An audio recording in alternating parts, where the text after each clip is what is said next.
Hi hello അസ്സലാമു അലൈക്കും. എന്തെല്ലാം കൂട്ടുകാരെ, ഞാൻ എന്താ പറയുക, ഇന്ന് യൂട്യൂബ് തുറന്ന പാട് ഇന്ന് നല്ല തിരക്കിലായിരുന്നു കേട്ടോ. മഴയും കുട്ടികളെ സ്കൂളിൽ പറഞ്ഞേക്കലും എല്ലാം കഴിഞ്ഞിട്ടാണ് ഞാൻ യൂട്യൂബ് ഒന്ന് തുറന്നു നോക്കുന്നത് കേട്ടോ. അപ്പോൾ തുറന്ന് നോക്കിയ പാടിന് നമ്മുടെ ഷാജിയുടെ വീഡിയോ ആണ് കാണാനിട വന്നത്.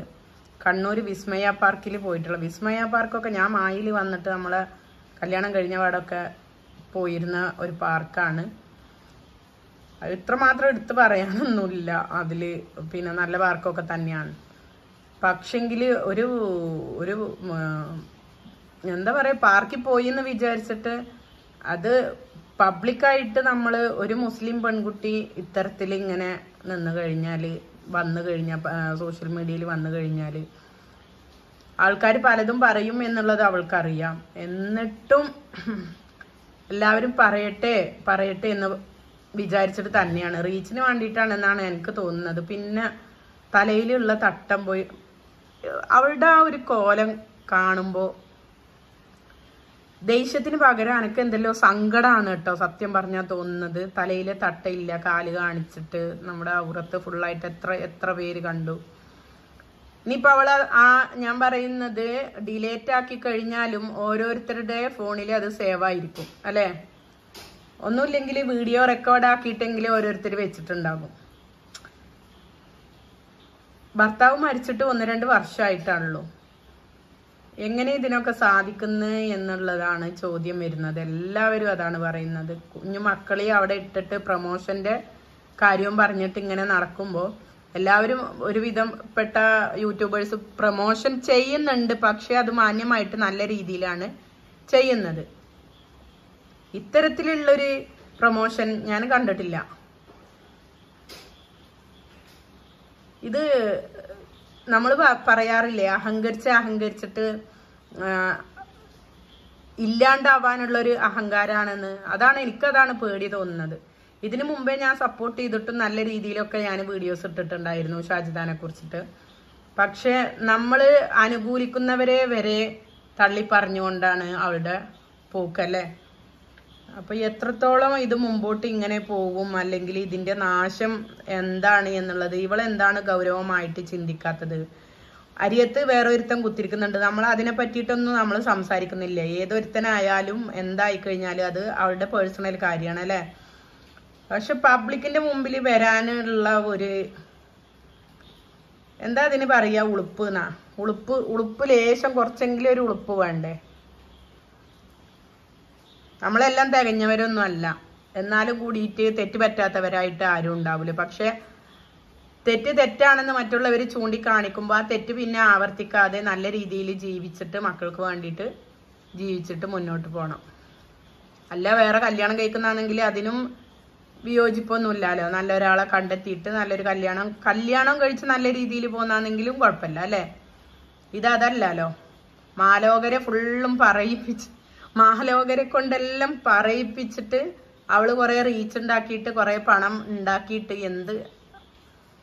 അല്ലെങ്കിൽ ആരെങ്കിലും കുടുംബക്കാരെങ്കിലും ഒന്ന് പറഞ്ഞു കൊടുക്കണം അതിനോട്, ഇങ്ങനെ കിട്ടുന്ന പണം നല്ലതല്ല, അല്ലെങ്കിൽ നിന്റെ പോക്ക് ശരിയല്ല, നീ നല്ല രീതിയിൽ നടക്കുക എന്നൊക്കെ കുടുംബക്കാരെങ്കിലും പറയണം.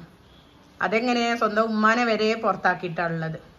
ഉമ്മാരെ ബഹുമാനിക്കാത്തവര് പിന്നെ ഒന്നിനെയും ബഹുമാനിക്കൂല. മനസ്സിലായില്ലേ നിങ്ങൾക്ക്? ഞാൻ പറഞ്ഞില്ലേ, തെറ്റ് ചെയ്യാത്തവരായിട്ട് ആരും ഉണ്ടാവില്ല. പക്ഷെ നമ്മളെ ഉമ്മാരടുത്തും നമ്മൾ തെറ്റ് ചെയ്യാറുണ്ട്. എന്നാലും കുറച്ച് കഴിഞ്ഞാലെങ്കിലും അത് നമ്മളെ പെറ്റുമ്മയാണ് എന്ന് വിചാരിച്ചിട്ട് അതെല്ലാം മറക്കും പൊറുക്കും ചെയ്തിട്ട് അവരെ കൂട്ടിപ്പിടിക്കാൻ നമ്മൾ ശ്രമിക്കും അല്ലേ. പക്ഷെ ഇത് എന്ത് ജന്മാണ് എന്നുള്ളത് പറയാതെ വയ്യ. ഇവളെ എന്ത് കണ്ടിട്ടാണ് ഈ നടക്കുന്നത് എന്നുള്ളത് ഞാൻ അറിയില്ല. കാണുമ്പോ സങ്കടമാണ് തോന്നുന്നത്. സങ്കടം ഉള്ളില്. നിങ്ങളോട് ഞാൻ ആത്മാർത്ഥമായിട്ടാണ് പറയുന്നത്. എനിക്കത് കാണുമ്പോൾ എങ്ങോട്ടാണ് ഇവളുടെ പോക്ക് എന്നുള്ള അത് ആലോചിച്ചിട്ട് ഒരു സങ്കടമാണ് തോന്നുന്നത്. കാരണം അവളുടെ മക്കൾക്ക് അവളുള്ളൂ, ഉപ്പ പോയി, ഒരു ഉമ്മയുള്ളൂ.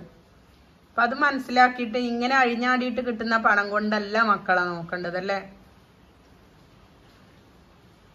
എൻ്റെ വീഡിയോ കാണുന്ന ആരെങ്കിലും അവളുടെ കുടുംബത്തിൽ ആരെങ്കിലും ഉണ്ടെങ്കിൽ ദയവായി അവളെ പിന്തിരിപ്പിക്കാൻ ശ്രമിക്കുക.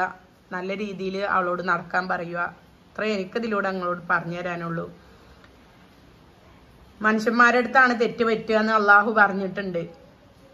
പശ്ചാത്തപിച്ച് മടങ്ങിയാൽ അള്ളാഹു പൊറുക്കാത്ത ഒരു തെറ്റും ഈ ഭൂമിയിലില്ല. ഇനിയും വൈകിയിട്ടില്ല. പശ്ചാത്തപിച്ച് മടങ്ങുക. ഇതെല്ലാം കാണുന്നവനും കേൾക്കുന്നവനും റബ്ബില്ലേ മേലെ. അപ്പോൾ എത്രയോ ഞാൻ പറയട്ടെ, ദയാലുവാണ് നമ്മുടെ റബ്ബ്. പൊറുക്കപ്പെടുന്നവനാണ്. 1000 തെറ്റ് ചെയ്താലും പൊറുക്കപ്പെടുന്നവനാണ് പശ്ചാത്തപിച്ച് മടങ്ങിയാൽ. ഇനി മേലിൽ ഒരു തെറ്റ് ചെയ്യില്ല എന്ന് മനസ്സുകൊണ്ട് നമ്മൾ ഉറപ്പിച്ചു കഴിഞ്ഞാൽ പടച്ചോൻ പുറത്ത് തരാത്തതായിട്ടൊന്നുമില്ല. അപ്പം ആരെങ്കിലും ഒന്ന് പറഞ്ഞു കൊടുക്കുക. അതിനോട് കാണുമ്പോൾ സങ്കടം തോന്നിയിട്ടാണ് ഞാൻ ഈ വീഡിയോ ചെയ്യുന്നത്. ചെയ്യൂല എന്ന് വിചാരിച്ചതാണ്, അതുകൊണ്ടാണ് ചെയ്യുന്നത് കേട്ടോ. എല്ലാവരും ഒന്ന് അവളെ പറഞ്ഞ് മനസ്സിലാക്കുക. എങ്ങോട്ടാണ് ഇതിൻ്റെ പോക്ക് എന്ന് കണ്ടിട്ട് എനിക്കൊന്നും തിരിയുന്നില്ല. ഇതിൻ്റെ വേഷവും കാട്ടിക്കൂട്ടലും സംസാരവും എന്താ പറയുക, അഹങ്കാരം അങ്ങ് തലേൻ്റെ മേലെ കത്തി നിൽക്കുന്ന ഒരു പെണ്ണ്. പണമൊക്കെ നമുക്ക് നല്ല രീതിയിലായാലും ഉണ്ടാക്കിയാലും ഉണ്ടാവും. പണം ഇന്ന് വരും നാളെ പോവും. പണത്തെ മോഹിച്ചിട്ട് നമ്മൾ സ്വയം അഴിഞ്ഞാടാൻ നിന്നാൽ എന്താ ചെയ്യുക? ആ പണത്തെ മോഹിച്ചിട്ട് നമ്മുടെ വ്യക്തിത്വത്തെയും സ്ത്രീത്വത്തെയും കളഞ്ഞു കുളിച്ചു കഴിഞ്ഞാൽ പിന്നെ എന്താണ്? എനിക്കിതിൽ കൂടുതലായിട്ട് എനിക്കൊന്നും പറയാനില്ല. സത്യം പറഞ്ഞാൽ ഞാൻ പറഞ്ഞില്ല, ആത്മാർത്ഥമായിട്ട് എനിക്ക് സങ്കടം മാത്രമേ തോന്നുന്നുള്ളൂ ഈ കാര്യത്തിൽ കേട്ടോ. ഒരു സമുദായത്തെ തന്നെ പറയിപ്പിച്ചുകൊണ്ട് ജീവിക്കുന്നതാണ് അവള്, കാട്ടിക്കൂട്ടുന്നതാണ് അവള്. ഇൻഷാ അല്ലാഹ് വേറൊരു വീഡിയോ ആയിട്ട് വരാം.